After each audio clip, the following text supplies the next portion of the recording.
All right, I'm going to ask everyone first to mute if you're not mute, so that we don't get any background noise. Good evening and welcome to our meet and greet with Sonoma County candidate for Sheriff Carl Tennenbaum. I'm Georgia Kelly and I'm co-hosting this event with writer and community activist Will Shonbrun tonight. And right now, in case you're not mute, I'm just going to ask you all to mute until we get to the Q&A section of the program. I'm the director of Praxis Peace Institute, as probably many of you know. It's a local nonprofit organization that holds weekly educational meetings on Zoom. And we have some seminars abroad and conferences as well. So with that, I'm going to have Will tell you a little bit about why he is endorsing Carl Tennenbaum, and then I will come back and give you my reasons and introduce Carl. So Will, do you want to go ahead? Sure, yes. Good evening to all who've come in to attend this meeting. Welcome to all of you. And my name is Will Shonbrun, and I've been invited by my friend Georgia Kelly to co-host this meet and greet with Sheriff's Office candidate Carl Tennenbaum. Before getting started, permit me to make a few comments regarding Sonoma County's Sheriff's Office history in these last 10 to 15 years or so, which has been a very flawed one, to say the least. In my estimation, there have been too many questionable killings by sheriff's deputies, notably, including but not limited to those of 12-year-old Andy Lopez, Jeremiah Chase, young man with a history of mental disorders, and most recently, David Ward. For me, the most impactful of these fatal encounters was the gunning down of 12-year-old Andy Lopez. Diminutive in size, while crossing an empty field and carrying a toy rifle, he was returning to a friend. Andy was shot and killed within 3 seconds of his being hailed by a sheriff's deputy from their patrol car, when he was shot a total of 8 times. This deputy was a training officer for others in the department. Sonoma County District Attorney Jill Ravitch, who declined to prosecute the case, later stated that had she known then what she subsequently found out, she might have changed her decision at the time. I found this incident, this case, terribly disturbing, and I still do. There have been too many fatal encounters with sheriff's deputies in our county, and far too many deaths of people while in custody in the county jail, which is under the sheriff's jurisdiction. In my estimation, there is no question that this county law enforcement agency is in serious need of strong and meaningful reform measures. So thank you to those who've showed up for this, for hearing me out. And I'll turn this meeting back over to Georgia, who really put this thing together and brought it to happen. And Thank you, Will. Yeah, I definitely wanted this to happen. And since we're recording it, this will be available for anyone to show to other people. So I will send, I'll put the link. I can't put the link in the chat box because I don't have it yet, but you can contact me for the link or contact Carl's office for the link. So I'll send it to your office, Carl, and to you to get the link to the recording, and then share it with other people so that this has a maximum impact. So the reasons why I'm supporting Carl Tennenbaum for Sonoma County Sheriff. First of all, after years of having a sheriff in our county who does not represent the values of our county, we finally have a candidate that does. Carl is committed to civilian oversight of policing and in establishing respectful community relationships between citizens and police in our neighborhoods. He was an early supporter and worked for the passage of Measure P, which strengthens OLERO, civilian oversight of policing. This measure passed with 64% of the vote, and again is a reflection on the type of sheriff we want in Sonoma County. Carl has worked as a policeman in San Francisco for more than 30 years, is now retired. And in 2015, he joined the Law Enforcement Action Partnership, or LEAP, an organization of judicial and law enforcement personnel advocating for criminal justice reforms. So that tells you a little bit about who Carl is. And now I'm going to ask him to tell you a little more about his background or anything he would like to have you know about his candidacy, and then we will take questions. So Carl, welcome. Thank you, Georgia. I want to start by thanking Georgia and Will for hosting this event and for the continued inspiration for me as a candidate to keep moving forward. I look around the panel today and I see a lot of familiar faces. Some people here, and I won't name names, are responsible for me being in this race. My involvement with Measure P, as Georgia pointed out, was quite the impetus. Also seeing the sheriff that we have currently and the history of the sheriffs here. I want to give you a little bit of a background on me, just to expound on my background growing up in the city. So I was born and raised in San Francisco, and I grew up there in the 60s and the 70s.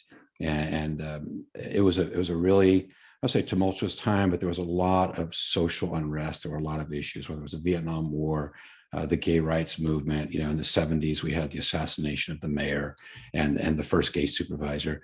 And I lived through all of that. And I think I kind of absorbed it. It really had an impact on my outlook, my perception of social issues. And growing up in San Francisco at that time, yeah, I was exposed to a real, it really is a melting pot. And there are a lot of people that of different races and cultures that I embraced and that embraced me. But I also grew up, or I should say, and I also grew up, respecting law enforcement. My father was somewhat more conservative than I turned out to be. I had a healthy respect for cops, and I always thought that I wanted to be one. When I turned 21, I went to school, and the police weren't hiring at the time. So I went to school and I became a paramedic. So for a couple of years, I worked on city ambulances in San Francisco. And that was a very rewarding job. And it was also one that prepared me to be a police officer, in the sense that I was a first responder. I went to a lot of calls, emergency calls, trauma calls, and I learned how to triage cases and to really approach every situation with a sense of how can I help. I did that for a couple of years. And then in 1981, I got hired to be a San Francisco police officer. And it was really a dream come true. And I really embraced my job, but I also saw early on, I saw the problems in the system, disparate enforcement, discriminatory enforcement, a lot of the paradoxes. There was, racism, not necessarily in the police department, although there was some, but just some of the social issues. My first 6 years as a police officer, I walked a footbeat in San Francisco's Tenderloin. And again, I don't know, how much awareness everybody here has, but the Tenderloin, especially now, is going through some really rough times. Back then, I was a 24-year-old police officer, and I'm walking in a really congested part of San Francisco that's just very diverse. A lot of elderly people, a lot of people from Asia. There were people from emigres and refugees from Cuba.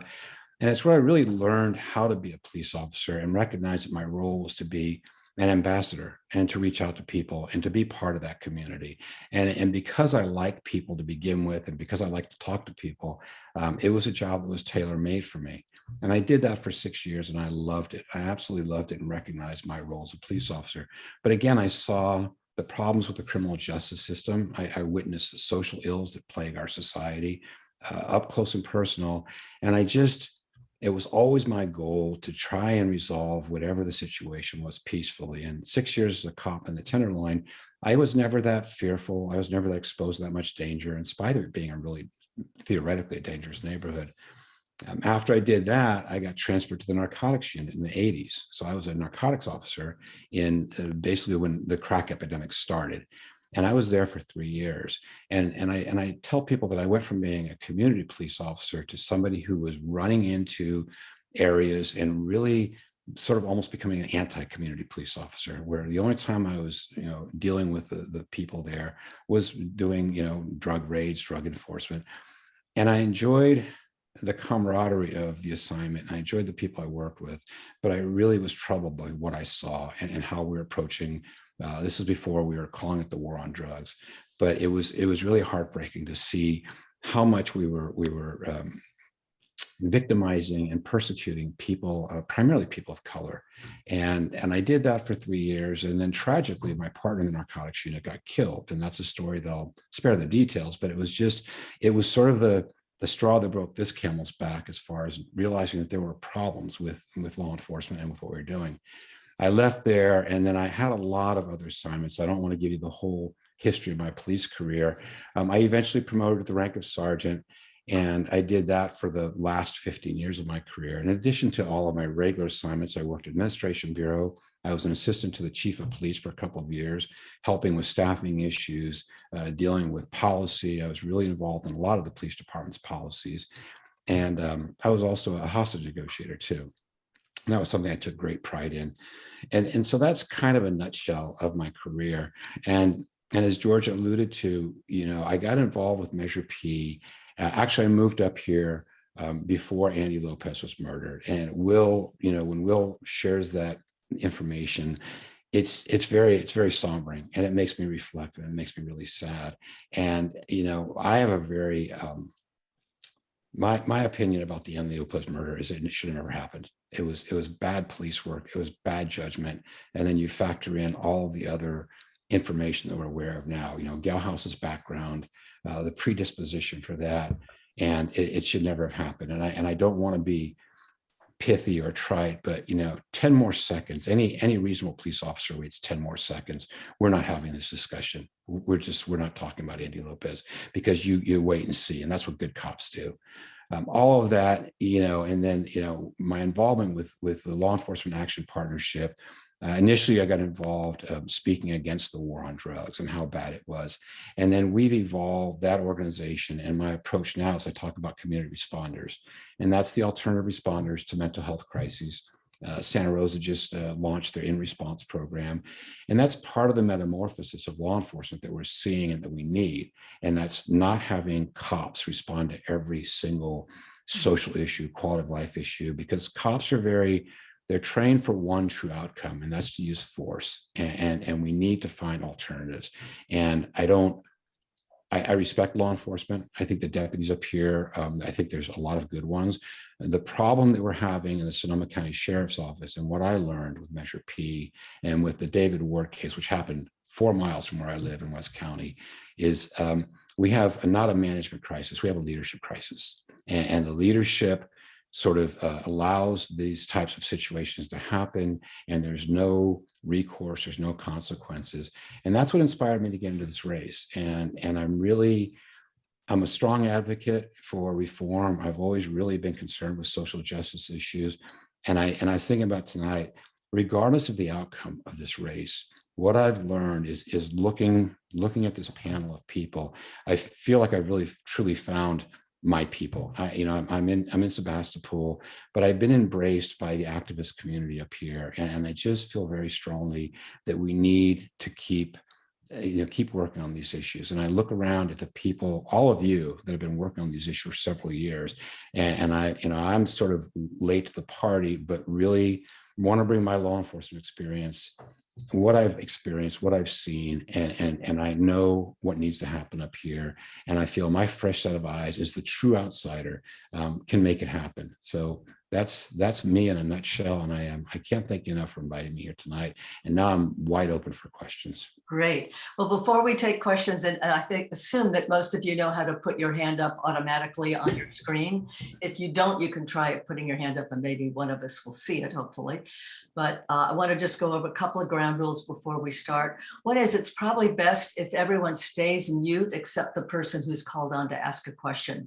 That way there won't be any background noise or distractions from the focus on the question.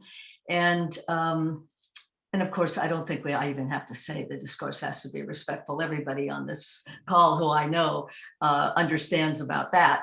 So I don't think I have to say anything more. And if you have more than one question, I would say try not to ask more than two things in one question, because then it gets too convoluted. It's hard to remember what it is, and other people don't get their chance. So let's go with the first question. Who would like to ask something? I don't see anybody yet. Oh yeah, okay, Josette, do you want to unmute? Yeah, I'm unmuted here. Hi, Carl.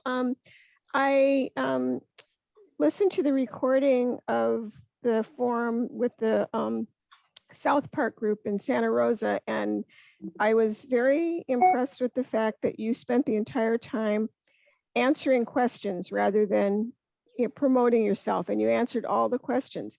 But my question is, there was this forum with the Sonoma County Republicans, and I wanted to ask you how that went and what you felt about the what was presented to a more conservative group than those of us here who are all, I'm sure, we were all Measure P promoters and supporters. So I'd like to ask you how that went and what you felt was discussed there. Thank you, Josette. I appreciate the question. I thought that forum went really well. In fact, George and I were talking before we went live tonight, and I was received warmly by the organization. They were all very professional and respectful, and I enjoyed being a part of the first live forum, and it was good. And it gave me an opportunity to see my opponents and listen to their questions or answers. And the questions were pretty, they were fairly good. I mean, I think we all have a keen awareness of what the issues are up here with oversight, although that wasn't the hot topic. The hot topic, first question was about concealed weapons, which I don't think should come as a surprise. But overall, it was a really good forum, and I really enjoyed it. And my takeaway was that, here's what I'm going to offer. As the sheriff, I'm going to be a sheriff for everybody. It doesn't matter, and that's what we need. Is we need equality across the board. And it doesn't matter what your political affiliation is, let alone your weight, race, color, creed, and sexual orientation. So I have to be honest, I really did enjoy it. I think it's a first live event. It was a good one, and they were very nice and respectful to me. So I hope that answers your question, Josette. Do we have another question? I was just thinking that the 64% of the people who voted for Measure B should be voting for you for sheriff. So we just have to get to those 64%. I'm going to call on, it looks like Jay Pierce. Hi, it's actually T. It's T Pierce, and I've met Carl through some other forums. And Carl, this is less of a question, more of a comment. Something that is very interesting to me about your background is that you have had San Francisco big city experience. And just so everybody knows, I work with homeless program administration. I'm a consultant outside of the county of Sonoma. But I think that the San Francisco experience, it's important to me because the culture is kind of Bay Area culture.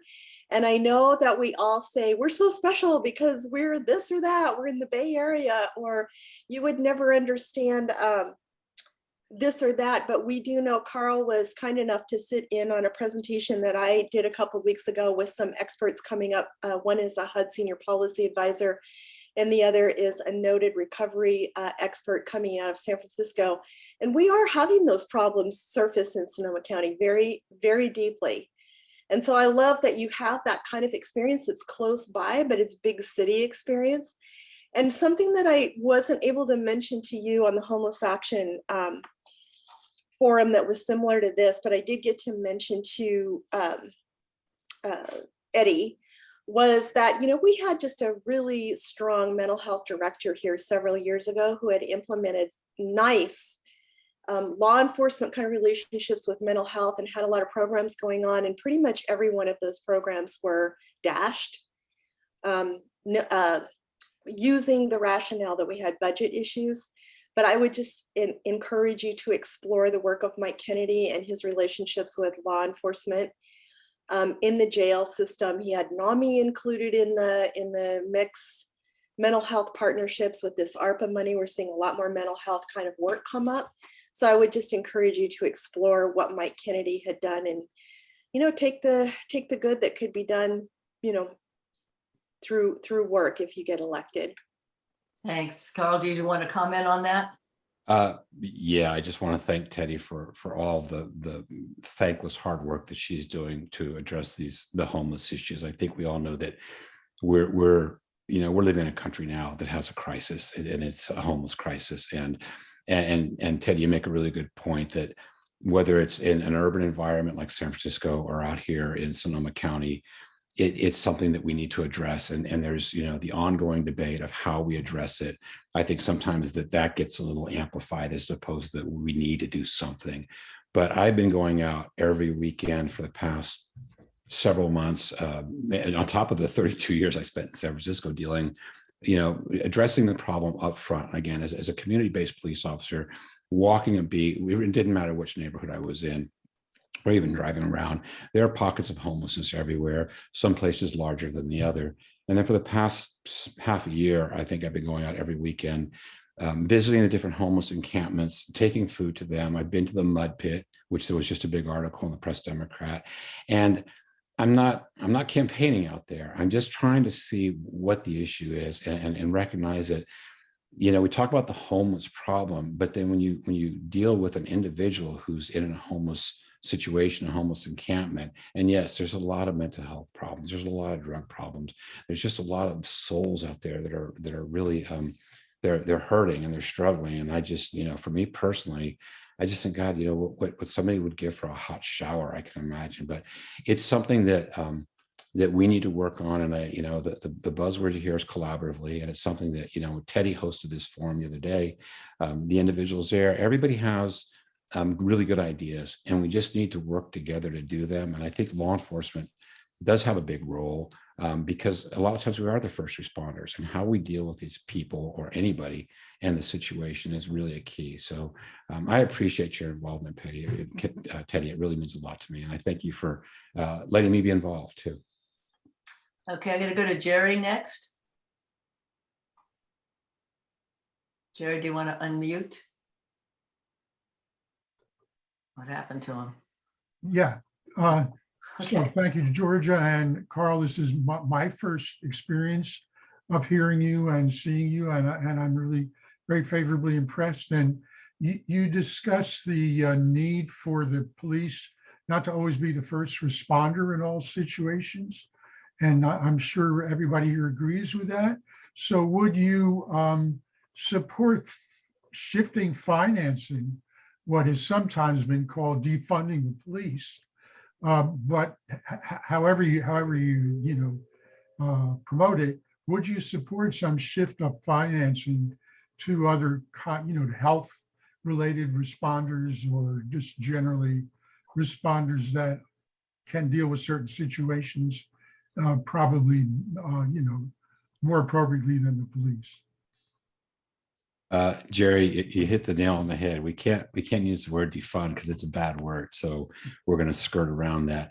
What you're talking about, or at least what I'm hearing, and what my approach to this is, if the sheriff has a budget of $210 million, and if 10 million of that dollars, or 5 million of those dollars, whatever amount it was reallocated, or if we co-invested with the county on a mental health care response program or a substance use problem program, and that money was invested in an alternative to sending the police out, if it was part of the sheriff's budget, it came out of the sheriff's budget, but it also reduced our workload and the liability that goes with sending an armed officer out to a situation where somebody's in a mental health crisis.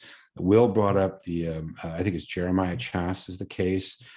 He and I had an interesting email back and forth, Will and I did some research on that case, and it's heartbreaking. It's absolutely, it's devastating to have learned about the facts of that case.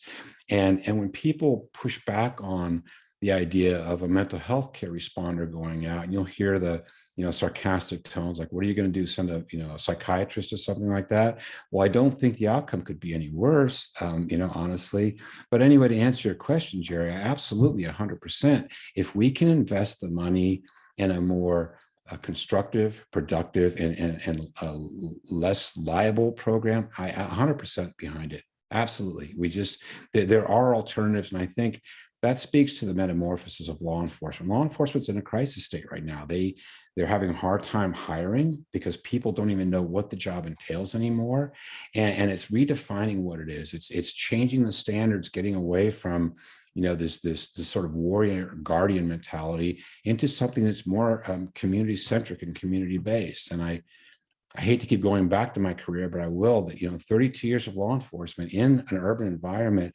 I look back on my career, and in spite of some tragedies and in spite of some tough times, I absolutely loved it. It's a very rewarding job, and to realize the role I had in my community and what I can do up here with this community, and to get these deputies to buy into their lives are going to be better. Their lives are going to be way better, less adversarial, and with an inspirational leader. So yes, Jerry, it's a long answer to your question, but absolutely reinvesting that money. Thank you. Thanks. So I'm going to go to Keith next. Keith? Okay, let me unmute. I'm sorry, I'm so used to referring to somebody by their former title. I don't know if it's captain or lieutenant or sergeant, Carl, but it's okay. Carl, my concern is that the county has spent a lot of money in trying to formulate an organization that would be cooperative with our sheriff's office and trying to ferret out misbehavior on the part of sheriff deputies, and bring that back to the sheriff so that the sheriff could take appropriate discipline or whatever. And I want to first say that I've also quite closely reviewed the Jeremiah Chass case versus the Andy Lopez case, and I can see where both of them are heartbreaking, but in the case of Andy, it's like it should never have happened. So my question is, what if IOLERO, or what if we reformed a different group that would have more authority to hold your employees as the county sheriff accountable for their actions, and looking for that cooperation from the sheriff in terms of, can we work together to improve the sheriff's office altogether, which may include discipline for some people or termination for some other people. And as you know, we have a very strong deputy sheriff's union in the DSA. So the question would be, where would you fall in terms of defending your deputies versus what the community thinks is doing the right thing based on such deputies' performance?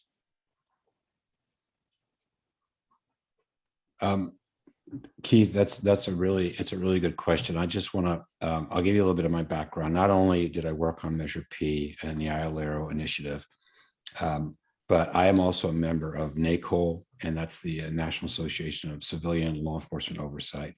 And my career, my entire career, I joined the police department in San Francisco in 1981. And in 1982, the voters passed a proposition that enacted, the organization back then was called Office of Citizen Complaints. And so the entirety of my career, minus that first year, was spent under oversight.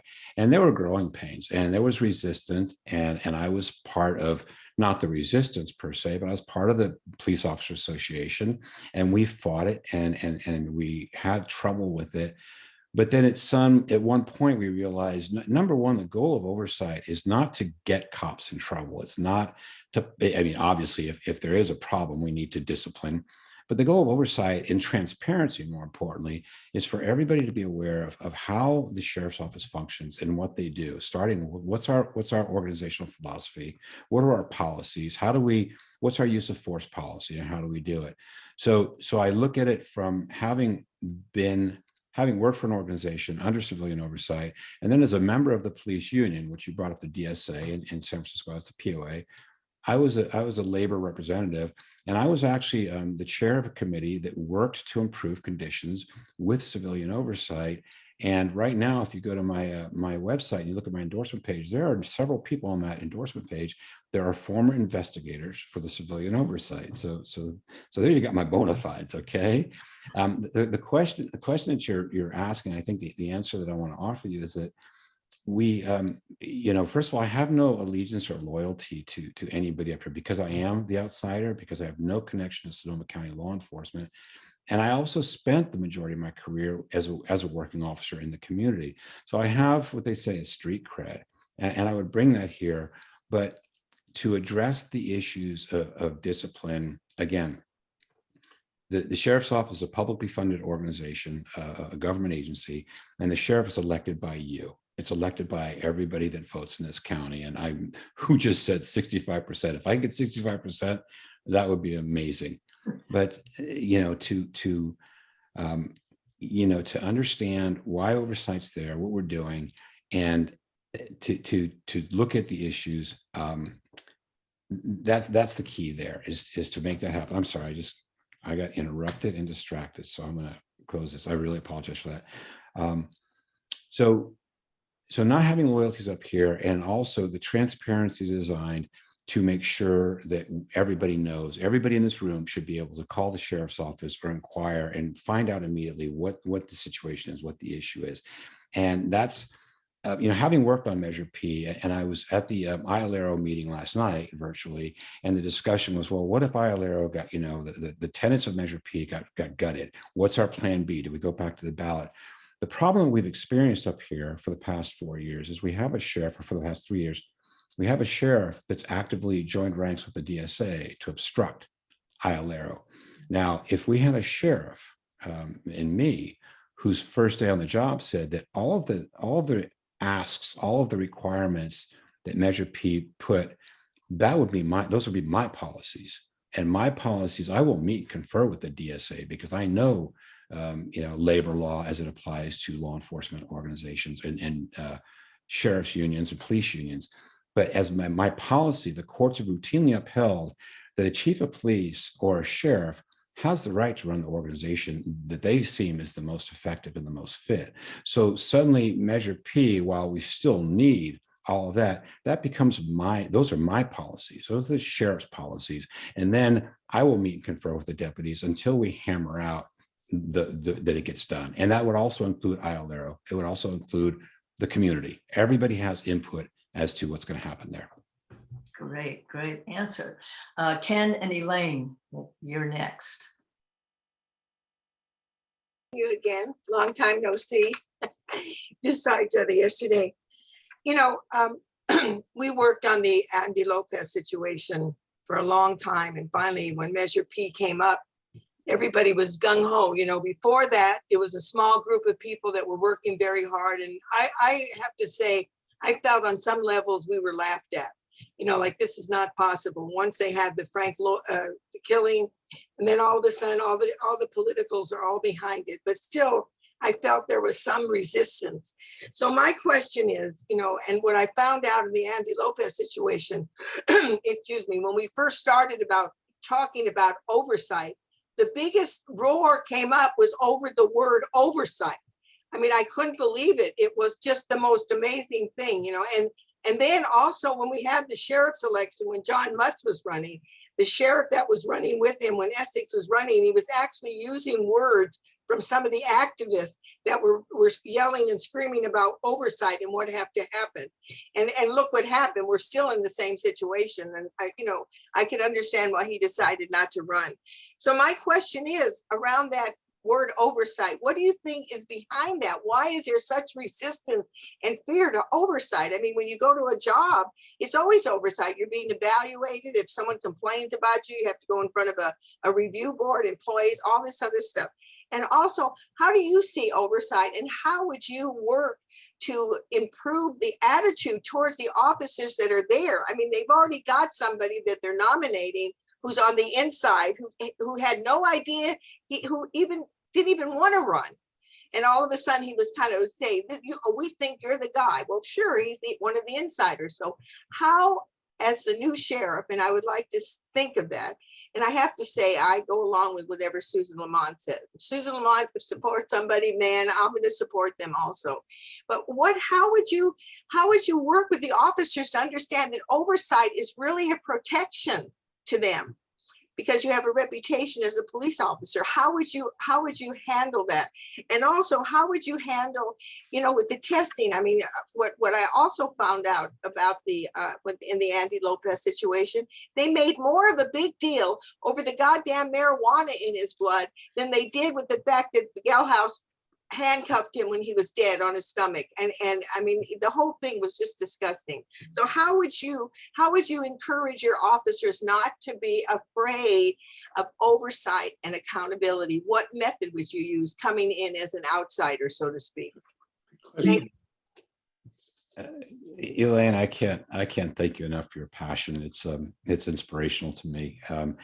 As I said earlier, I worked under oversight, and there was a resistance early on, and then we recognized that, again, it's not the big bad wolf. We're not trying to get anybody in trouble. And you're 100% right. We live our lives under oversight. Everything we do is, and I mean, not draconian, but just that, the health department makes sure that the restaurants aren't serving poisoned food. So how do I do that? And transparency and oversight go hand in hand. And there's a resistance because, law enforcement is somewhat fraternal, and it's sort of, they treat it because there is some danger to what you do. There is a sort of a special training that goes along with learning all the codes and enforcement actions and stuff like that. And it's a challenge. It's going to be a challenge to get buy-in, to get acceptance of what oversight is. But it's, again, explained to the deputies, if they have a really good understanding that, number one, if we have policy and we have leadership that doesn't engage in misconduct or wrongdoing, and when there is a mistake or an accident or even an act of malice, that we take it head on and we let the public know that this is what happened and this is what we're going to do. Andy Lopez is just, it's just, there's so many horrible layers there that this county dropped the ball on. This county at no point, somebody brought up, I think Will referred to Jill Ravitch earlier. It's not just that she didn't file charges. She hired a guy who's a professional police apologist to come in and justify that horrible act. So, so the answer really is, Elaine, is to just to sit down with, and I will meet with every single deputy. I will meet with the DSA, and I will say, look, this is the purpose of oversight. This is why we're doing this. So we build a better relationship with the community that we serve. That's the whole idea. And the community that we serve is every single person in this county. Like I said, it doesn't matter where they work or what they do. They're entitled to be treated with respect and dignity. And they're also entitled to know what we're doing and why we're doing it. So it's getting to convince them that. And trust me, I'm not any kind of a tough guy or a hard guy, but if the deputies don't like it, there are other agencies that will hire them. And this agency will be happy to hire new, fresh people that have a different approach to what we're doing. So that's how I would do it. Just explain it to them. Like I said, I worked under oversight. I had a great career for 32 years. And did I have to represent officers who were in disciplinary issues? Yeah, but it was always, law enforcement, sheriffs and and police officers, they expect respect, and they expect people to take them and trust them. That should be no different than with ILARO. The sheriff's office should trust ILARO to do the right thing. Every investigation should be done, above board and objectively. And that's not too much to ask. So what the deputies want is the same thing that they expect from the public. So that's what I would do, Elaine. Great. Susan Lamont, you're next. Okay, I want to sort of piggyback a little bit on what Teddy was talking about and mental health issues at the jail. And, once upon a time, the mental health program was run by the county itself. And people I know who were involved said it was very good. And now it's privatized. I'm a very staunch anti-privatizer.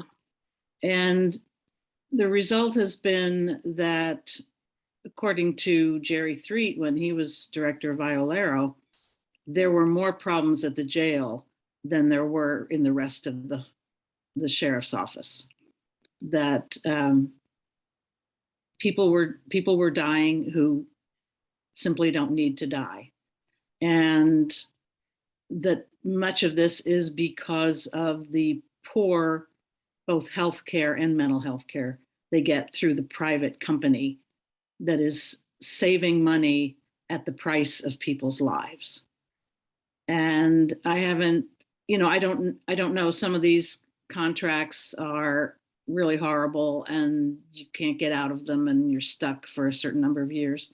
So I don't know anything about that in this particular case, but I'm wondering if you would be someone who would be open to reviewing that all the private stuff that's happening at the jail that is resulting in lousy food, lousy healthcare, lousy mental health care, and whether you would go to the supervisors and say, this simply is unacceptable. We have to do it differently. Yeah, that's a great question. And the short answer is absolutely yes. My first, one of the things I plan on doing when I get elected, one of the first things I'll do is an independent management audit of the jails to find out where everything is going wrong. And I have to tell you, after South Park, the South Park Forum, I was contacted by a recently retired detention deputy, and he echoed what you're saying, Susan, that things are pretty bad there. And I agree with you about the privatization thing. WellPath is the healthcare provider, the vendor, and I know that they've had some questionable labor practices. And just like the deputies in the sheriff's office, they're understaffing. And I've heard horror stories of people working out of class, trying to deal with mental health issues when they're not mental health experts. There is a problem there, and we've had in the past year. We've had at least one suicide that I'm aware of that they were aware that the person was suicidal. We've had one fentanyl overdose in the jail, and the person overdosed and died. So there's obviously a problem there, and I agree that it is. And like I said, independent management audit, and then take those findings and go to the supervisors, go to county council and say, look, we need to remedy this, because again, I know I've used the word a couple of times. It's almost like we're on the verge of a crisis mode. This detention deputy I talked to, he said that he feels, it's his opinion, that they are one accident, one death, one incident away from federal oversight. He thinks that that's probably inevitable because things are so bad there.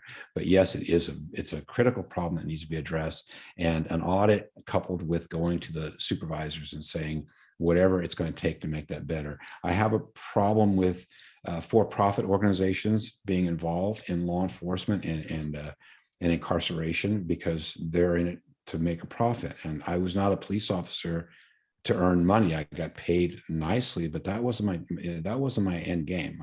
I was there to help people. So that's what I would do. Great. Do we have any other questions? I don't see any hands up at the moment. So far, the questions I think have been excellent and really get into how you would be as a sheriff and what you would be doing, which is wonderful. Okay, I think it looks like Keith has come back with another question. Keith? If I may. You may. One thing that bothers me, Carl, is in the videotape of Deputy Little pursuing David Ward prior to his death at the hands of deputies, there was a lot of swearing. And what I'm referring to is the broken window theory of the former mayor of New York. Okay. And so my point is, if these public employees who are generally making over $100,000 a year and yet taking great risk to protect the rest of us, how is it that these, well, I'd call them semi-professionals, because it definitely takes at least 26 weeks of schooling to become an officer under post. And many officers have education beyond that, bachelor's and master's degrees. But how could we do the broken window theory on the idea that police seem to be always cussing people out, and I don't think it's appropriate, particularly in their position or at their level in economic society, making over $100,000 a year and working for the public. Thank you. We're back to the bullying aspect, Carl. Yeah, and I understand what you're saying, Keith. And I think in that particular, I didn't watch the pursuit video. I just saw the end result, and even then, I know there was a lot of foul language. I think that goes to, I talk about the metamorphosis, redefining what we do, and maybe not having, well, it's a dignity and respect. I use those two words a lot, and it really is treating the public. That the salary that you alluded to, it's the public. We pay for that. We all, and everybody here, we pay for that. And to expect to be treated, with respect is not too much. And I get that every cop and every deputy has a bad day, or they might get frustrated. But the thing about the pursuit, and that's one of the issues that I'm going to look at as a sheriff, is what the policy is. Pursuits, having been in quite a few of them myself, they really, the adrenaline starts pumping and you get tunnel vision, and suddenly you're not really too keenly aware of all of your surroundings, including what you're saying. So that goes to what the policy is, and also goes to the mental health of the deputies. We talk a lot about the mental health crisis in this county or in this country.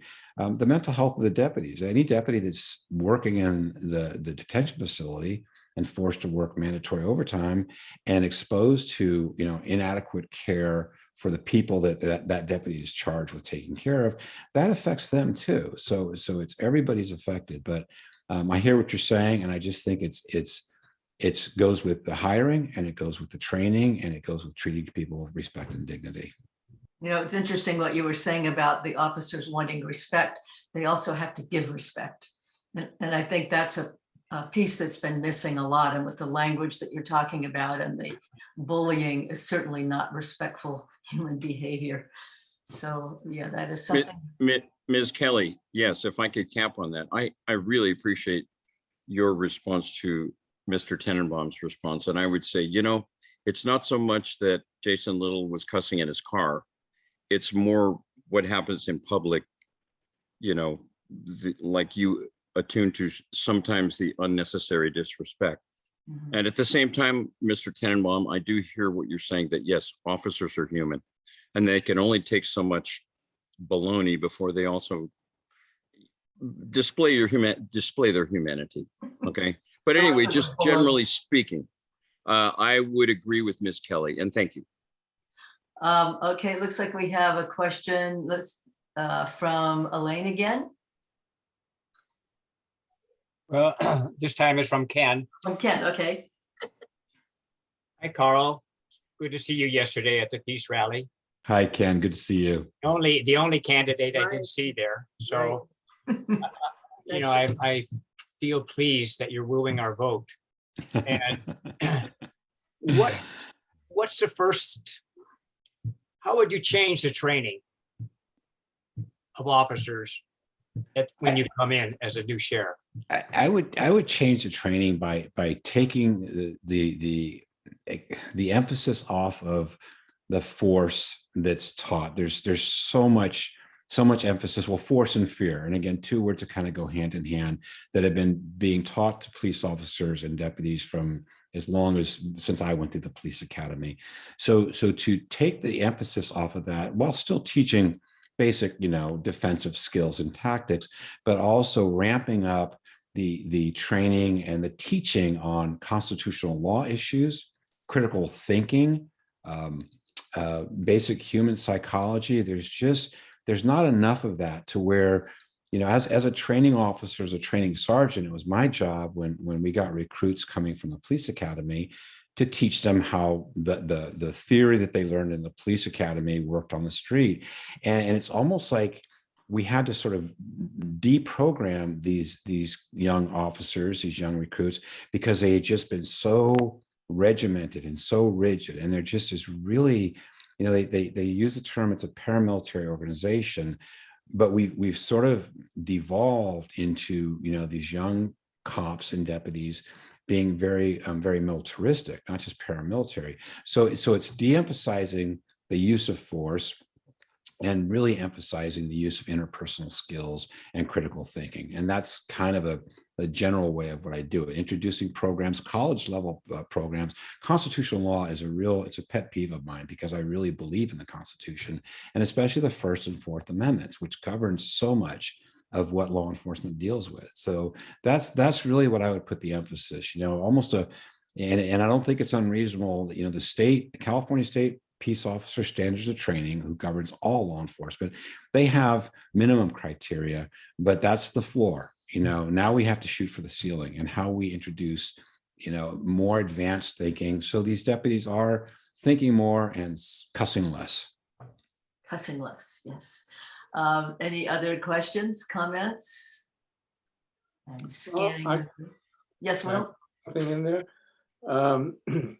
Just going back to IOLEROS, our Citizens Review Board, that wasn't exactly welcome with open arms, either by our county supervisors and certainly not by the sheriff's office.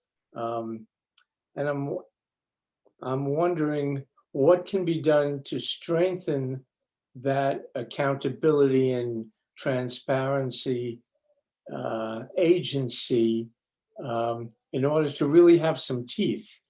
For instance, the power to call in outside investigation in warranted cases, or even the consideration of subpoena power. Where can a citizens review board actually play a really strong role in concert with law enforcement to make some real changes in the way business is done? The issues that you just addressed were part of the Measure P campaign, the subpoena power, outside investigations. Yes. And as I said earlier, as the sheriff, those will be my policies. And so I will work in concert, hand in hand with IOLERO. It's IOLERO and the history of IOLERO. First of all, I read the United States, the Commission on Civil Rights Commission from 20 years ago, the report. Yes. And 20 years ago, they were asking for countywide changes for every agency up here, because every agency was acting egregiously when it came to public safety. And here we are 22 years later, and very little of that's been done. And IOLERO, and again, IOLERO was created as a reaction and response to Andy Lopez. We shouldn't have had to wait, was it 13 years after that report was issued to create a civilian oversight or to a separate oversight agency? So, and then once it was created, we had to go to the ballot with Measure P to give it some teeth. And once we gave it some teeth, it was held up by the PERB. And hats off to the deputies and the Deputy Sheriff Association for pursuing that remedy. But again, if we had a sheriff whose policy was subpoena power, outside investigations, eyes on every investigation, eyes on being able to initiate a complaint when they found wrongdoing. I saw the annual report from IOLERO last year, and the complaints that were just sort of dismissed out of hand or rationalized, I find it personally insulting that they would do that they would just, the deputy didn't mean this or he didn't mean that. Well, somebody was offended and this thing happened, and you can't just sweep it under the rug, because then there's no consequences for the deputies. There's no consequences for the organization. So again, as the sheriff, the parameters of Measure P become my policy, and then we can talk to the Deputy Sheriff Association about getting it implemented. Great. I see Barbara would like to ask a question. Hi, Carl. Hi, everyone. Sorry, I'm not on camera. My doggy Basha is on camera. It's late and I'm not on camera. I met Carl through my work on Measure P. And by the way, there are so many people here that have been foundational in that oversight. Susan Lamont, who already spoke, Elaine, who already spoke. I saw Jim Duffy on. I hope I'm not missing anyone. But these are people we have to take our hats off to in Sonoma County for getting to where we are today. So I wasn't a part of that. I came in when Measure P was being talked about and tried to do whatever I could to help. And I just remember there was, we had a Measure P meeting and someone says, there's this guy from law enforcement that donated to Measure P, like, who is he? And so like, we're Googling him, we're trying to figure out, thankfully he was a part of the Speakers Bureau, the LEAP Speakers Bureau. So we were able to connect with him and he's like, I want to help. So he was a part of our law enforcement piece of the Speakers Bureau for Measure P. And he did several town halls for the campaign and really did whatever he could. And, he's the only one of the 4 candidates that engaged at all. Some of the candidates have made a few little statements about maybe supporting, maybe not. I have some issues with this. I have some issues or not. No one was there when we were trying to pass Measure P. And that personally means a lot to me. So you can tell I'm not an unconvinced person about Carl. And the only thing I wanted to, not so much ask a question because I've had a chance to talk to Carl a lot, but Carl, I asked you a question when we were talking to you about somewhere through Measure P, and I said, if you were to run the sheriff's office and I was a brand new deputy, what rationale would you give me as a brand new newbie to actually treat people that could be just plain out criminals with respect? And you gave me a great answer. And now I'm putting you on the spot because I want you to go back and remember and share that with everyone else. Thank you, Barbara. That's great. Barbara, I appreciate it. And Barbara does make a good point that I want to reiterate. And she points out that everybody on this panel, I've gotten to know most of you virtually, a lot of you in person. And without you, we wouldn't be here as a county trying to make the changes, whether it's Measure P or getting me elected. I honestly, I think the answer to that question is the same answer that I use all the time. We're all human beings, and everybody's capable of making a mistake. I arrested people more than one time. I would arrest somebody and they would be, dejected and the comment was, I'm not a bad person, officer. And my response was, I know, I'm not arresting you for being a bad person. I'm arresting you because you violated this law. The reality is, people are people, and it doesn't matter what they do. They still deserve to be treated as human beings. We're all in this together, and they all deserve to be treated the same. And the same words I used earlier: respect and dignity, because that's how you build relationships. That's how you improve the conditions. And again, whatever a person does, or in this case, the deputy that comes to me, the rookie, and says, "Why should I do that?" Because you want to foster a relationship and maybe inspire that person to not engage in misconduct, whatever it is. But I don't think that's the exact answer I gave Barbara, but it's my philosophy, it's my creed, it's how I was as a police officer. And I am, I look back at my career, and I know the one thing there's a lot of things that separate me from my opponents, but the one thing that separates me is the number of people, the sheer volume of people that I encountered in my career. And I'm talking across the board. I'm talking tens of thousands of people, and the number of people that I arrested. And that was a big number too. 3 years of narcotics in the 80s. And yet it wasn't always smooth sailing, but it was generally very respectful, mutually respectful. And I think we talked earlier about respect, when Keith asked the question, it's a two-way street. And, for a deputy or a police officer to go out there and expect respect, they have to give respect. And that's what it's all about. So it's not that hard. It shouldn't be that hard. And I think that we can make it a lot better up here in Sonoma County. Probably most of the people on this call have been arrested at one time or another. That's my guess. And the police officers weren't that respectful. So this will be nice. Susan wants to ask a question again. Well, it's not really a question. I just want to reiterate what Carl is saying, because my son-in-law is a police officer, and he works at a university, so it's not quite the same as being on the street. But he is known as the officer who treats people well. He's respectful no matter what the person has done. They may be, it's a university campus. There's a lot of drunkenness and there's a lot of sexual assault too. But he always treats people with dignity. He's known for it. He's not less successful because he doesn't scream at people.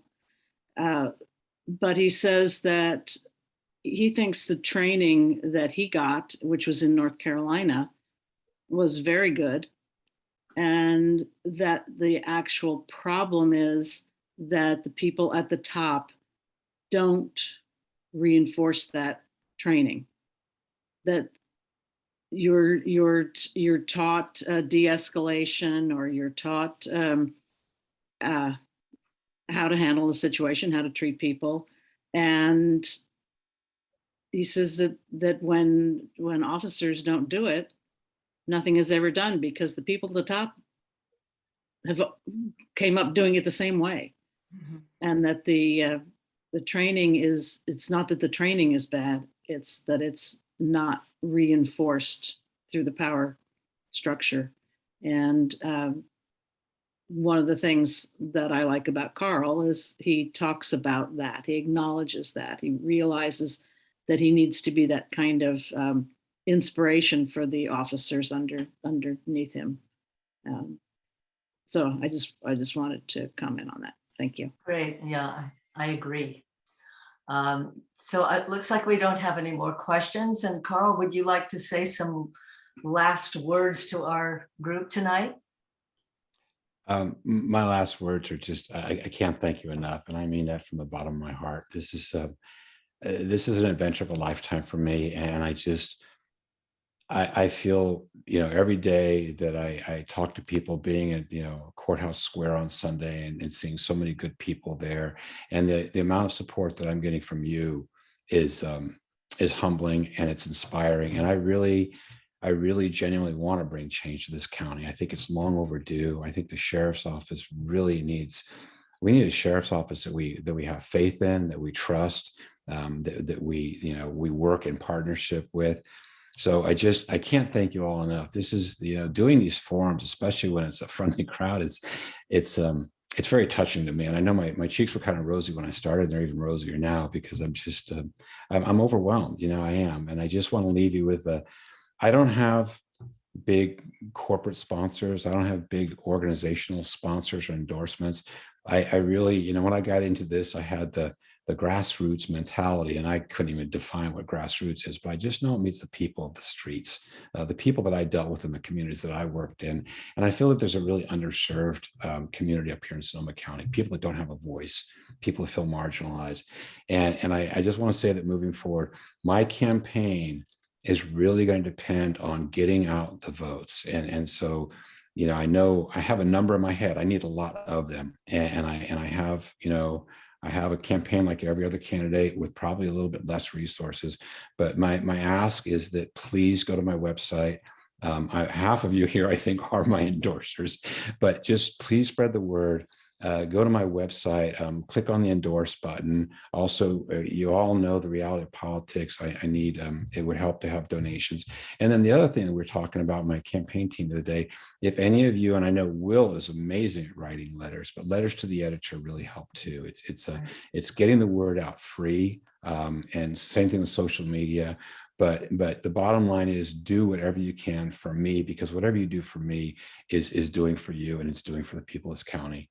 And just again, from the bottom of my heart, I thank you all very much. And I'm really excited and inspired. And I'll get off of this call and just be, walking on clouds right now and go tell my wife how wonderful it was, because it was. And I just want to thank you all. I feel like I'm amongst legends, and I'd like to be part of the legends. So thank you so much. Well, thank you for taking the time too. I mean, I think what we all know what our job is now is to get you elected.